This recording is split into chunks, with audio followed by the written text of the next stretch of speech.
Man finds $165 million painting in house, confronts family next day. They couldn't believe what the man was holding in his hands. And he was trying to sell it for only $2,000. The man found a painting worth $165 million hidden inside a wall in his late uncle's house. And that wasn't all. The painting had been stolen decades ago. This will start a chain of events that will forever change the man's family. Ron Roseman of Houston, Texas, had been clearing out his late aunt and uncle, Rita and Jerry Alter's home in Cliff, New Mexico. He gathered some of the late couple's leftover collectibles during their search. The plan was to bargain some of them off to an antique dealer in the area. What he discovered when he went there shook him to the core. Jerry Alter was a beloved uncle and a respected member of the community. Everyone in the family loved him and his wife, Rita. But their past had not been free of adventure and danger. They loved to live intensely and have fun with every occasion they had, to the point of danger. He was Ron's favorite uncle, so what he found out next made him wonder if everything he knew about his uncle was a lie.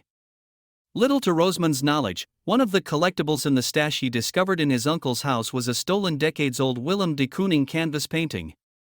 It was previously deemed the crown jewel of the University of Arizona Museum of Art, UAMA. The painting is valued at $165 million. No one could believe it's been sitting for decades in an old man's home. And that wasn't all. The naive nephew was informed of the unsettling details surrounding the painting after receiving a call from a federal agent. Days after auctioning the artwork and other items off for a meager $2,000, someone found the painting, recognized it, and immediately called authorities. The painting was stolen decades ago. They couldn't believe it was now sitting in a corner antique shop. The authorities and the museum crew couldn't believe the painting was found just a mere few hours from them in the most incredible way. All of this time, it was just a short drive away. A customer who had been visiting the New Mexico antique shop where the painting was sold spotted the distinctive details in the pricey piece of art. He immediately alerted the law enforcement.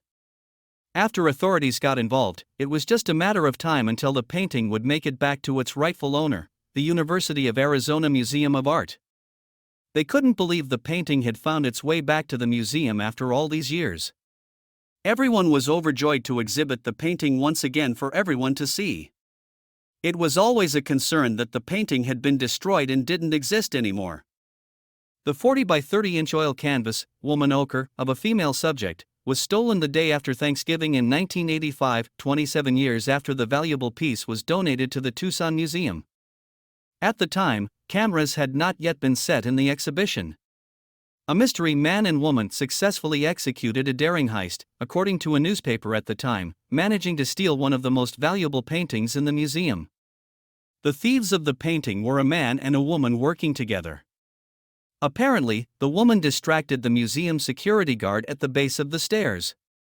At the same time, the man walked upstairs and cut the painting from its frame. The painting is believed to have been rolled up and tucked under one of the thieves' coats as they rushed out of the building. It was so simple yet so elaborate, with every detail planned carefully.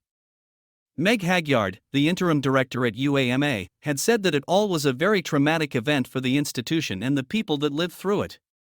And many still remember it to this day. The thieves pictured in a sketch showed a blonde-haired woman and dark-haired man, who struck an eerie resemblance to someone familiar to Ron Roseman, the man who found the painting.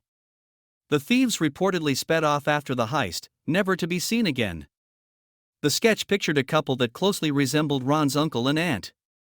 He couldn't believe it. His favorite uncle was the prime suspect in the stolen painting case. When he received a call from the FBI that day, his entire world shattered. The entire family was shocked and couldn't believe that their favorite uncle had stolen the $165 million Willem de Kooning woman ochre painting. And they managed to keep it hidden for about 3 decades, with no one suspecting a thing until after they passed away. After it was first sold to the antique store, a man named James stopped in front of the painting and actually kneeled down trying to scratch at it, co-owner of the antique shop, Buck Burns, revealed. He grabbed him by his wrist and called the man crazy when he offered the owners an initial $200,000. Immediately after the discussion, Burns and his fellow co-owner locked it in a safe place. After the men carefully researched, they found articles online that pictured the stolen painting. That's when they made a phone call to the museum, and law enforcement got involved. University of Arizona Police Chief Brian Seastone investigated the theft case for several years. He said that 32 years later, he got to see the tears of joy and happiness as it really did return to its rightful place. When looking at art across the country, or the world, that's been stolen, there are a couple of reasons it gets found. Either somebody passes away, people find the art, it gets sold, or someone brings some information forward.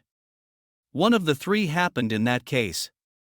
Now, federal officials were investigating the case in closer detail.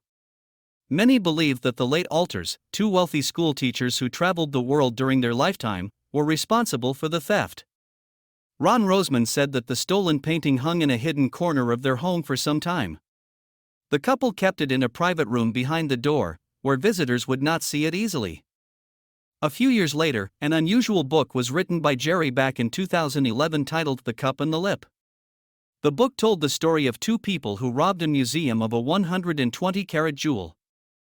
The story was said to closely align with recounted details from the 1985 holiday heist. It depicts a couple pulling off a heist in a similar fashion to the real Adlers. Thanks for watching, like and subscribe for more.